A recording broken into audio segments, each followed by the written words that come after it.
with everyone? Excellent, thank you. So we're recording. Brian Sanders will lead us in today's discussion. And Brian's a valued CviaD team member and a passionate technologist for over 20 years, with over 20 years of experience engineering technology platforms. His broad technical experience and development abilities are critical to the success of each and every one of our projects. Brian's areas of expertise include business intelligence, online and affiliate advertising, web and mobile architecture and development, integration, optimization, content management systems, and e-commerce. Today, Brian will be sharing his knowledge with all of you about ransomware, a growing threat to nonprofits and other organizations. We welcome discussions, questions, and of course, your very own insights. Brian, I'll hand it over to you. Thank you, Vicki. And again, welcome everybody. Thanks for joining us.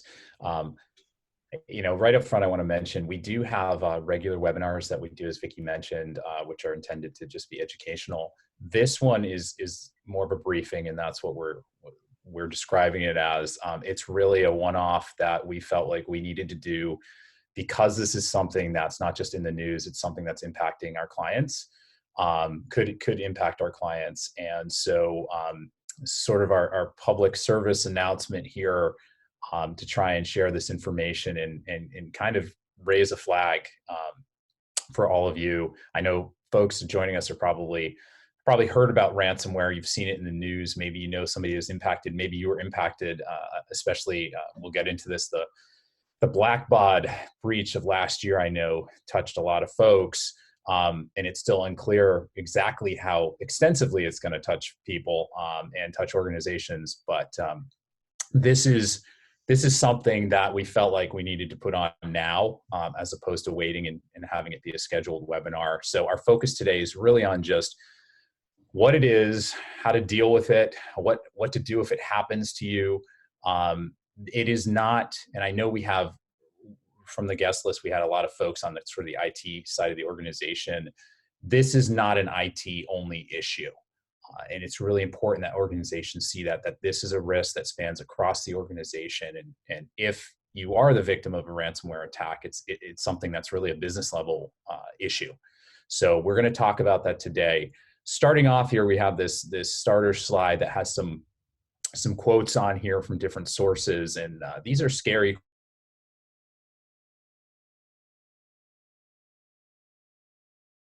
This is how bad the situation has become. Everybody see my screen all right? Look like it. I think I'm zoomed in on my other viewer. Can everyone see my full screen? Good, okay. So these quotes kind of capture the sense of how quickly this has grown and escalated, and how the reach of ransomware has really expanded just in the last couple of years, but especially in the last 6 months or so. It's just become the biggest problem right now out there in terms of security and risk for a lot of organizations. So just a few of these, you can see it's expected to reach 21 billion by 2021. There's one in here about how big it would be if cybercrime was measured as a country, be the world's third largest economy after the US and China. There's some information in here, some quotes about Emotet, which was this massive botnet that was being used to run, among other things, ransomware that the FBI just shut down this year. Actually, 2021, they made a huge bust and they shut that down, but that's just one of many. So this is a growing problem, and it's going to be one that defines 2021 probably into the next couple of years. So first off, ransomware, what is it? So basically, ransomware in a nutshell is any code that takes control of your computer system, your software application, or your data, and it forces the organization, the owner of that data, to pay a ransom to get it back, and oftentimes also to destroy the data. So how you might know if you've been impacted by a ransomware attack is you or one of your employees goes onto their computer and they get some sort of message that says, your data's been locked up, go to this site or pay us Bitcoin, go to this account to get your data back.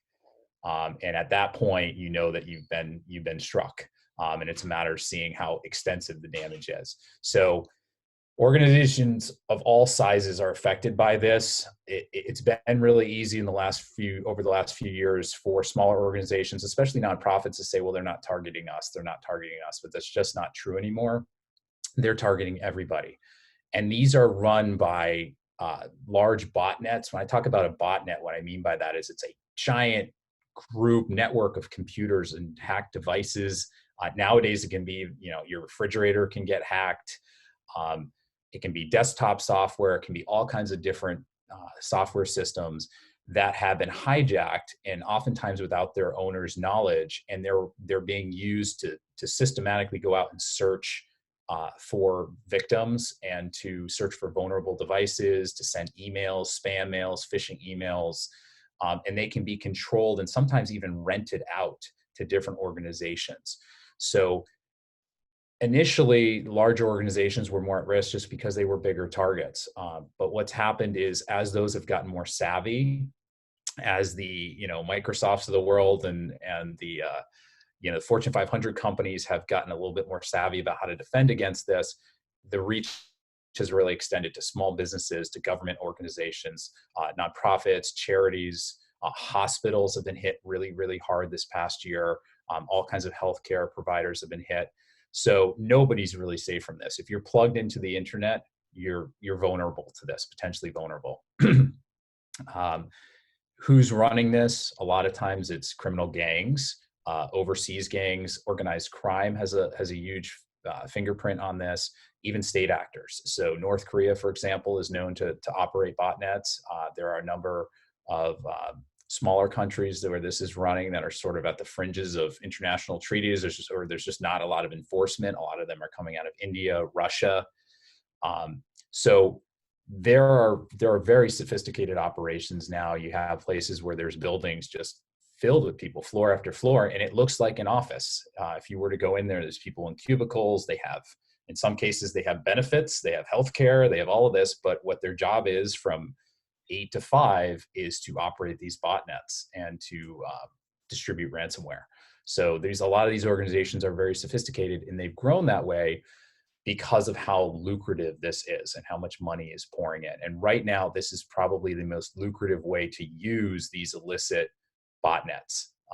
A while ago, it was more crypto mining and things like that, but it's become ransomware is the big payday for these folks.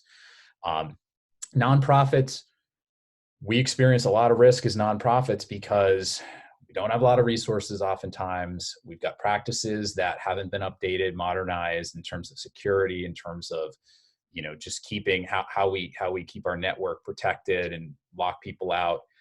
We use a lot of external services. So there's a lot of most nonprofits have at least one or more partners or vendors who are providing a lot of their services to store their data and access with their customers. And then generally, nonprofits just haven't really had to live in this world before. So there's a lot of uncertainty and just unknowns on that side. So it makes them particularly vulnerable to this. Here are some notable attacks just from last year. And keep in mind, there are thousands more, but they generally don't make the news because they're just not big enough. So these are some of the larger attacks in the nonprofit, local government, and service provider sectors last year. And you can see over on the left, we have some of the ones that we have a good sense of how much was paid, either in ransom or in mitigation. These are cases where they refuse to pay, and this is how much it costs them to try and get back their data. But you can see these amounts are extensive.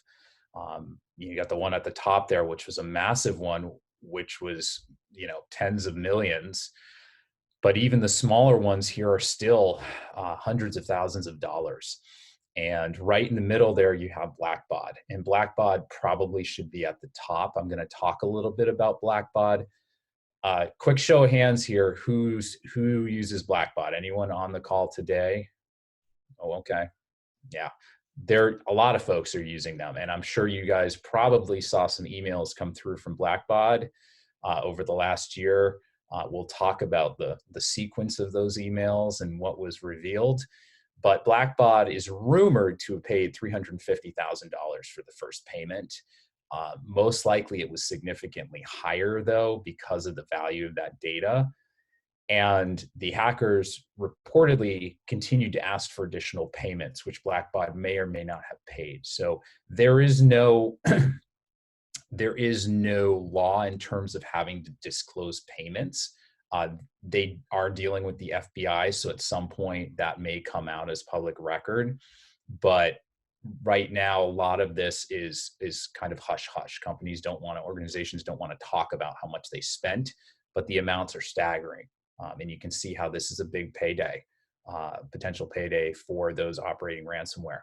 Over on the right, we have a list that either didn't pay or we just don't have data on how much they spent, but it was clearly substantial. And then down in the bottom corner here, you can see that even in 2021, there's been a couple additional high profile ones where it's early February, there's already been a couple ones that have made the news. And again, this is just the tip of the iceberg. There are so many that are too small to really be picked up. Local news coverage is it's just another story about ransomware. So it's not even being run anymore.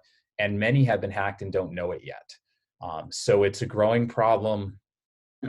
And the biggest thing I want to emphasize is you don't want your organization on this list. Never mind the direct cost from this, the PR nightmare that this becomes, that this scares off donors, it scares off grants, it causes all kinds of headache. And this is how you can see with these numbers, this is not an IT issue alone, that this is an issue that can really put a pinch on an organization. I mean, some of these amounts are equivalent to a large chunk of revenue for this, annual operating costs and expenses and revenue for one of these organizations. To have to pay this out is just devastating. So how does ransomware happen generally? Over on the left here, we have roughly in order of prevalence, we have the ways that it generally tends to happen. And the number one way that it happens is through what's called social engineering. So social engineering is basically a catch-all that means there was nothing particularly wrong with your security, the computer security or your systems that made them vulnerable. Instead, there was a human error that basically a user or somebody gave up the information, typically unknowingly, gave up the information, and that information was used to gain access. That doesn't mean that the system was working perfectly. In an ideal environment, there should be safeguards, which we'll talk about, in place to make it harder for this to happen. But this is 95% of cases are due to social engineering. So that's a big piece of this. If you could even just eliminate or reduce that risk for your organization, that's going to do a huge part in limiting the potential for this to happen. So when we talk about social engineering, we're including things like phishing emails, which I think most folks are familiar with, but these are emails that get sent that are intended to look like something else. They come from somebody's bank, but they don't really come from the bank, or they include some kind of message that looks legitimate and they click through to a link, but it generally goes to a website or resource that's controlled by a malicious actor. The person puts in their credentials or information, and they steal that information, and they use that information to access systems that they shouldn't have access to. Spoofed websites is another part of that. Typically, an email will link to a website.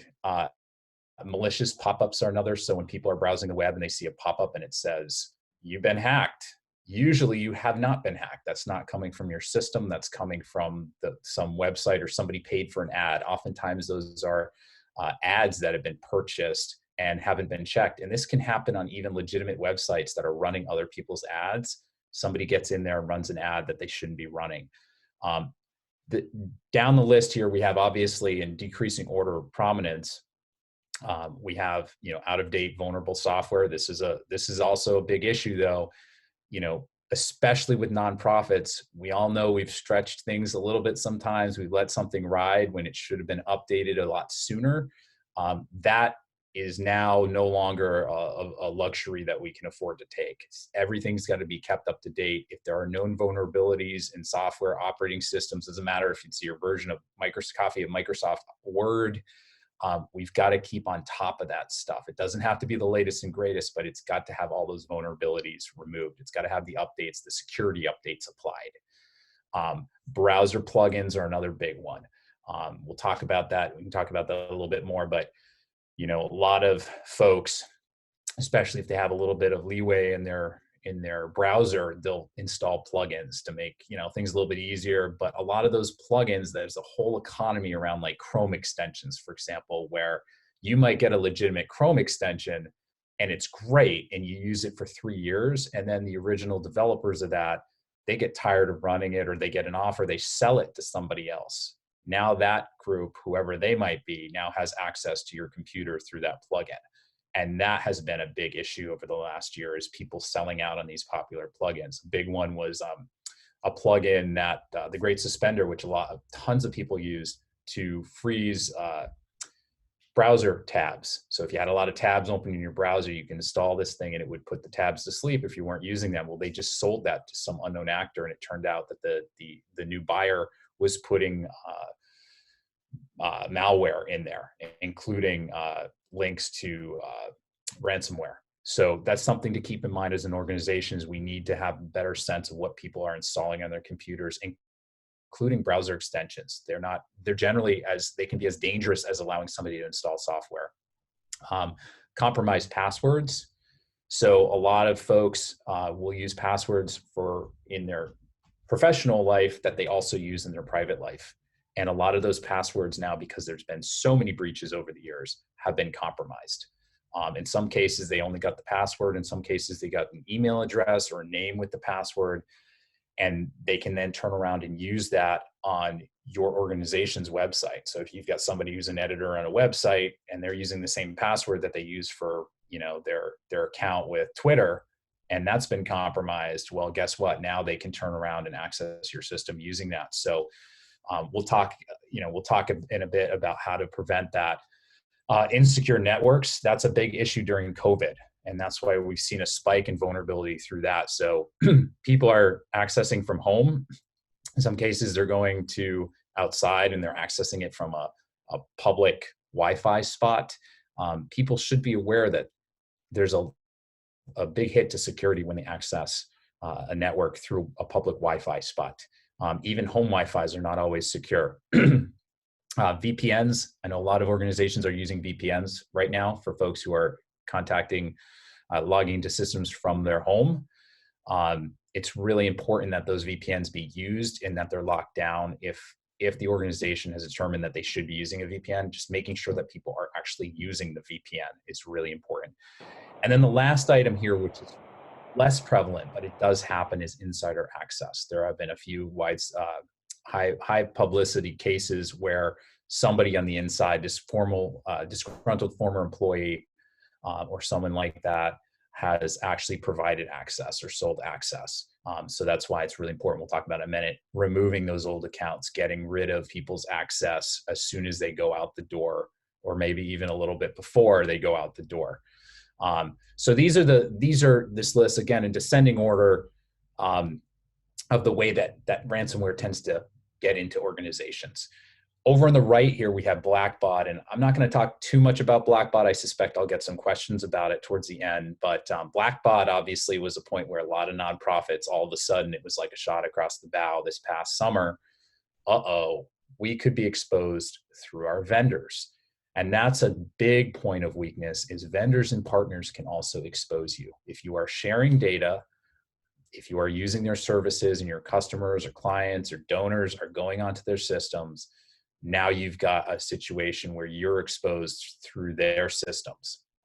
And the timeline for this goes to show how these oftentimes happen in the lack of candor and transparency that accompanies this. Ransomware attacks can be very embarrassing. They can be very threatening to people, especially executive level folks at the organizations. So there's a tendency to try and keep it quiet. And unfortunately, that winds up causing a lot of harm, and it winds up pushing a lot of the impact and the damage down to their provider, down to their clients and customers. So in May, Blackbot was hacked. And as I understand it, the hack happened through a combination of social engineering and also the fact that they had poor data storage and protection practices, that basically they had like a massive data dump that was left out on a disk somewhere. And while they were protecting their core system, they had like a backup that was just out there and somebody downloaded it. But again, that's a lot of it's that speculation because they have not been forthcoming about that. They paid the ransom, at least they paid one of the ransoms, and then they waited until July to disclose the breach. That's a violation of EU law and some other laws, disclosure laws. They were supposed to, I believe it was within 48 hours, they were supposed to disclose that breach, and they did not. When they disclosed it, and a lot of, I think you folks on the line, you probably got an email, and the initial email was very low key about it. We had a data breach. It wasn't that serious. They didn't get anything sensitive. It only affected a limited number of customers. I don't know any other way to describe that. That was not the truth.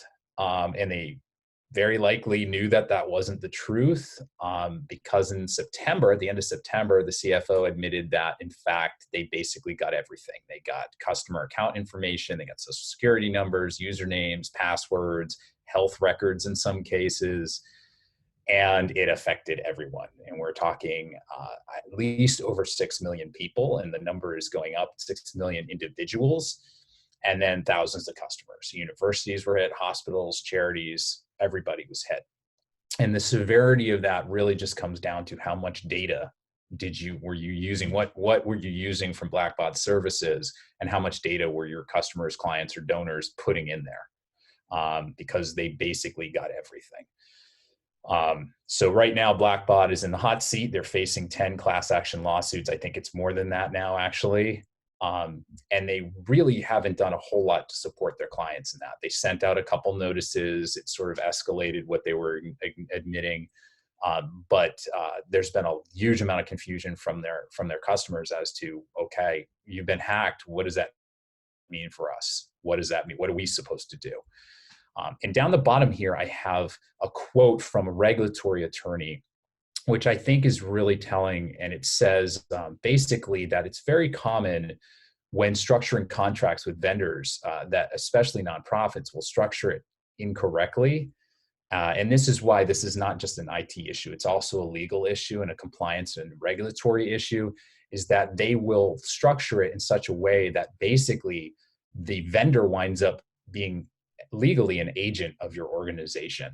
And so your organization is taking the liability off of, in some cases, sharing it or taking it off of the vendor. Now, when a vendor delivers something, I use the analogy, if a vendor sells you a van and your organization drives around in the van, it's natural for your organization to have liability. You wouldn't expect the vendor to continue to have liability. But if your vendor's running a van pool and your employees are just riding in the van pool, then the vendor should have responsibility if they are operating it.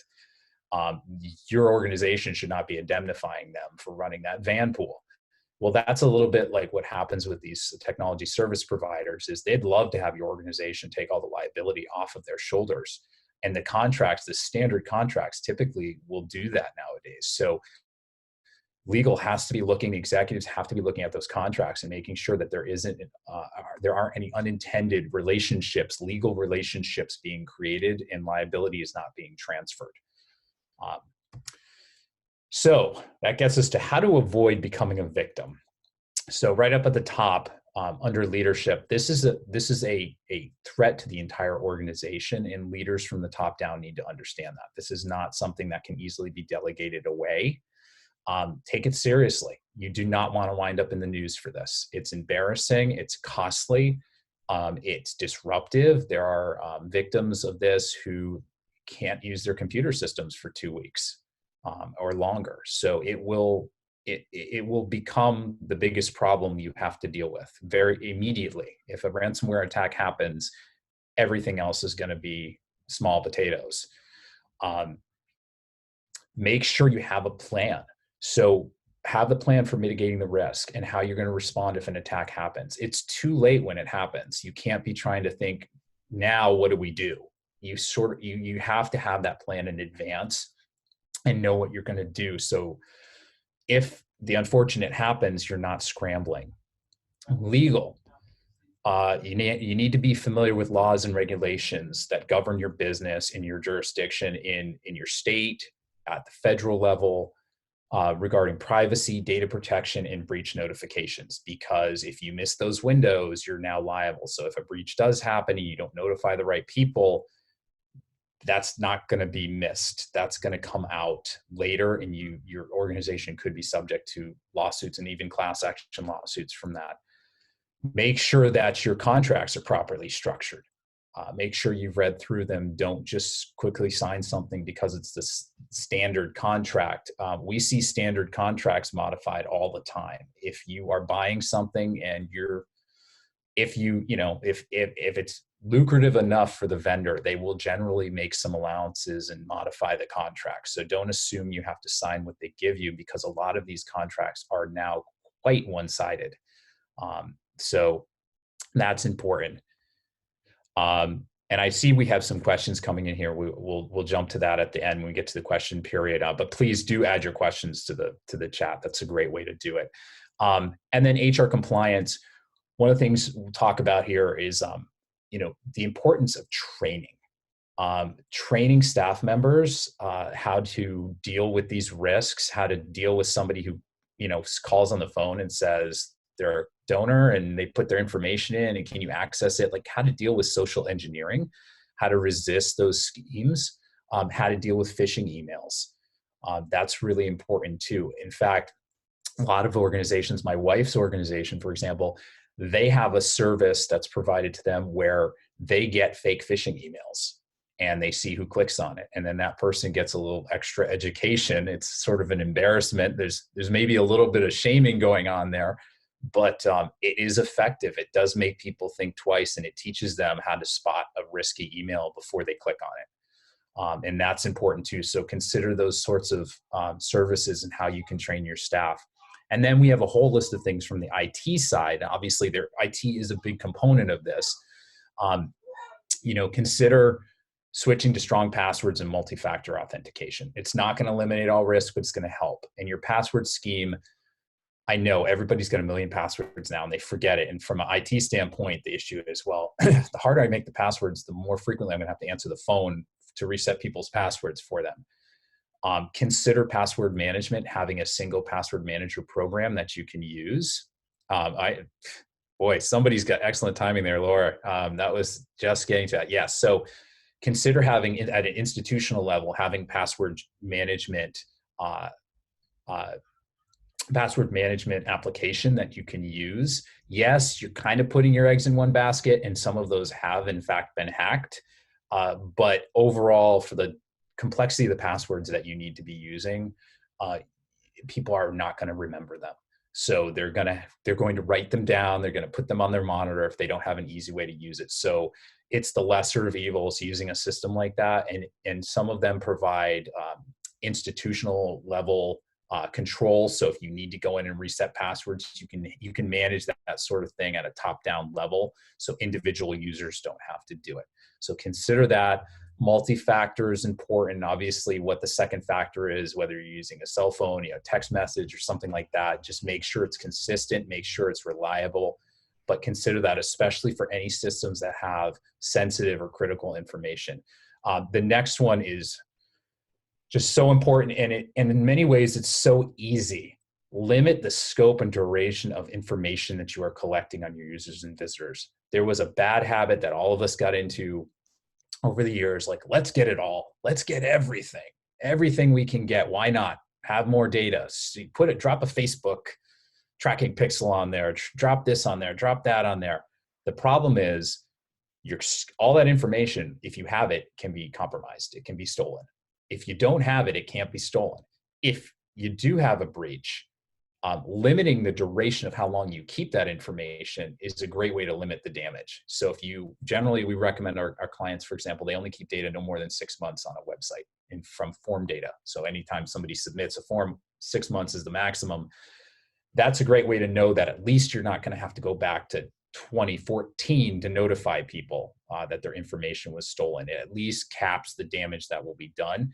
And then also limiting those relationships with third parties. So Do you really need Facebook tracking? Maybe you do, but if you don't put the widget on there, because these third parties, they are historically have been much more liberal in what information they collect and how they share it, because that's their business. They're not making money off allowing you analytics and all of that. And even their ad selling to you is discounted by the fact that they're selling your data.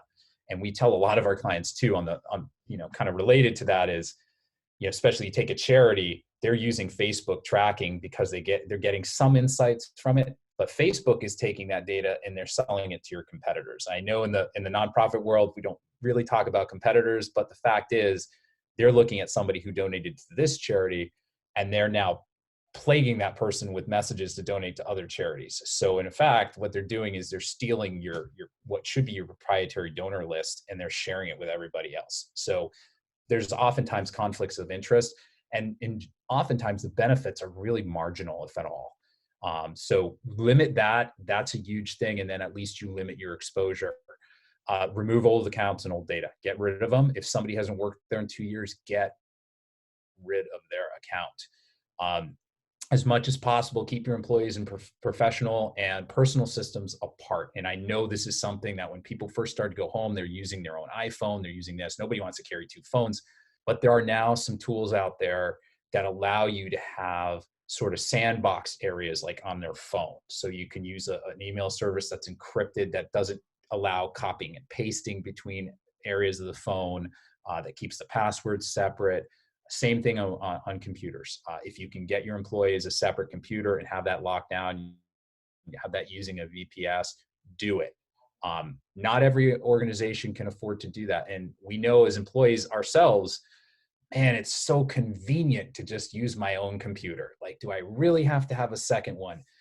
But if there's a way to do it, keep as much separation as possible. And even if you have to use the same equipment, put in place applications and services that have a sandbox around them, that have separation, at least at the data layer between those two things.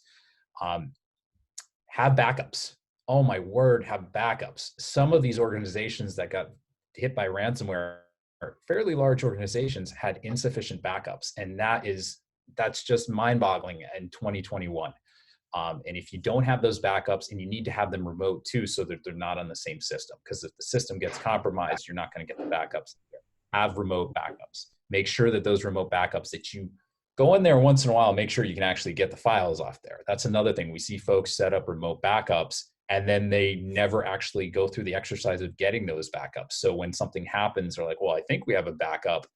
Got to go, and at least once every quarter, really, but every 6 months or so, just make sure you can pull files off your backup system and that you can actually decrypt them and look at them. Have the backups, and then encrypt your data. Do it as strong as possible, because then even if it gets stolen, maybe they can't decrypt it. That's really important. Salt things. Use hashes. We're getting a little technical here, but the difference between a hash and storing something in encrypted form is, if the hash is a good hash, a hash is basically, for those who don't know, it's a way of taking a piece of data and basically boiling it down so that you get something that's unique, but it's not the original data. So if you hash a password, that can't be reversed back into the original password if you use a decent hash, because you've lost some amount of that data, but you still have like the core of it that's unique and can still be identified, checked against a hash of the password again. Hashes are a good way to do it if it's a strong hash, because then you don't have to worry about them reverse engineering and getting the password. That's what they want. Use strong salts, employ all of the sort of encryption schemes that you can use, and make sure they're strong ones. Don't be using something from 1996 that, has widely been, 128-bit encryption that anybody can break now. Don't be using MD5 hashes. Use something stronger than that, and make sure your systems use something strong like that. Don't trust that just because you paid a vendor for something that it's got a high enough level of encryption. Okay, so you did all that and somehow you still fell victim to ransomware. What do you do? Well, first off, to add the disclaimer, this is a complicated problem and there are different aspects of it. Certainly don't take this as your only form of advice. At that point, you need to be talking to professionals about that. But some things you want to consider is, first off, generally you should never pay the ransom. And I, had the slide in there where you saw a lot of organizations that paid the ransom, but this is problematic for a number of reasons. First off, paying the ransom encourages more of this activity. So the more money that flows in, the more attacks there are. It sort of propagates the problem. The other issue is once you pay a ransom, you'll have a bullseye on your organization's back forever. And they know that. They know that your organization will pay. So many times victims of ransomware get hacked again. And sometimes it's not a secondary hack. Sometimes they just left in the back door and they use the same hack again to get them. Because if you paid once, you'll pay twice. It's like blackmail. If somebody has the goods on somebody and they know they'll pay, they're never going to stop. So that's an issue. And then the other big issue is it's probably illegal to pay. There's a little bit of ambiguity still about this, but it's decreasing because both the FBI and the Department of the Treasury have come out strongly and said that in many cases it's illegal to pay a ransom. And you can see some quotes over there on the top on the right from the FBI, and they do tell you you're supposed to contact them. I assume they respond. I don't know if it's like, I hope it's not like when you contact the police that somebody broke into your car and they just file a report and then you don't hear anything back. It seems like the FBI is taking this seriously, and actually helping in most cases. And then you can see down the bottom that the State Department, if you facilitate ransomware payments, you may violate OFAC regulations, which you can be arrested for. Personally, you're going to be personally culpable, not just your organization. So payment is a very bad proposition, but it can be very tempting because the hope is there that if we just get these Bitcoins to them, maybe this can all go away before we have to disclose it. If it's happened and they've gotten customer data, donor data, it's already happened. You're going to have to disclose it, and it's going to look worse if you pay the ransom. Contact law enforcement, contact the FBI. I know that feels like a big step, but you got to do it. They're asking you to do it. And, at that point, at least it's now on record, and you want to show, 2 months, 6 months later, if this winds up in court, your organization needs to be able to show that you took the proper steps at each juncture. And then there are teams that specialize in doing forensics. We do not do this, but there are teams that do ransomware recovery. They go in there, they try and figure out and assess just how bad the impact was, what they might have gotten. They can try and recover your data, contact them as quickly as possible.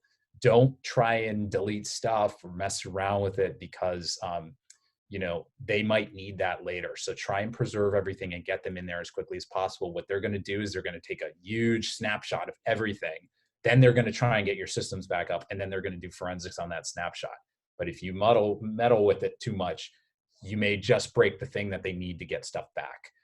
And then, promptly notify customers, users, partners as required under the law. This is where it's so important to know the requirements under the law. Massachusetts, I think the disclosure laws, as I understand them, if the breach reveals a combination of like either the first name, the person's last name, their email address with any financial information, medical information, anything like that, then you have to disclose. And of course, take a look at that. I'm not an attorney, I'm not a regulatory attorney, unfortunately, but take a look at that and know what your disclosure obligations are under law before anything happens. Like today, if possible, but certainly as soon as possible, be familiar with that. Because once something happens, somebody's on vacation, somebody's unavailable, it always happens at the worst possible time. You want to know right away. All right, so thank you all for listening patiently there. I know there's some questions. Let me see if I can bring up the... So we have the question about the best password management apps. Okay, yeah, Vicki, if you can ask the questions, because I can't show the slides and check them. So what are the best password management apps? There are names I could put out there, but I think the best one is the one that fits your organization. That sounds like a cop out, but the best one is really the one that fits your organization. So I would say, what's really important is that you have a management layer on top of it. I believe LastPass does have that, but look around. You want to have a layer if it's an organizational tool and not an individual tool. And I would definitely encourage you to try and put something in place for everybody. You don't want to be dealing with individual password management tools, and I got this and I got that and I got Passkeeper and I got LastPass, and it's better to have one single organizational tool, and that way you can also ensure certain levels, like they have settings like how complicated a password is. You can put all of those controls in place, but you know your organization and you know how it's used. So it's a little bit like asking what's the best content management system. It depends how you work. It depends if everybody's coming into the office or you got people working from home. It also depends on the devices, because a good password management tool is going to have a desktop app or plug-in, something that interfaces with the operating system, and it's going to have mobile apps for Android, for iOS. So you need to make sure that whatever you get works across all of those environments. If you've got folks, working at all in another environment and it doesn't work, guess what they're going to do? They're going to either be calling you or they're going to use their own solution, and that is not something that you want. Great. Thank you, Brian. And I know we promised to keep this short and under, at about 40 minutes. So we're at about 45. And thank you for sticking with us. Does anyone have any questions before we complete? And of course, you can always submit your questions to me afterwards. I'm happy to field them, and we'll get back to you. Anything else? Great. Wow. Well, thank you everyone for participating in this. Please, we always welcome feedback if you found this useful. Again, feel free to send me a note. And also, I'd be interested to hear, are there any other immediate things on your mind that you would want us to address in the future? We're happy to hold webinars that are most relevant to you. So please send a note along, and we'd love to hear from you. And thank you again for joining us. Thank you. Thank you so much. You're welcome. Thanks, Bye, everybody. Thank you. A great reality check. Thank you. Great.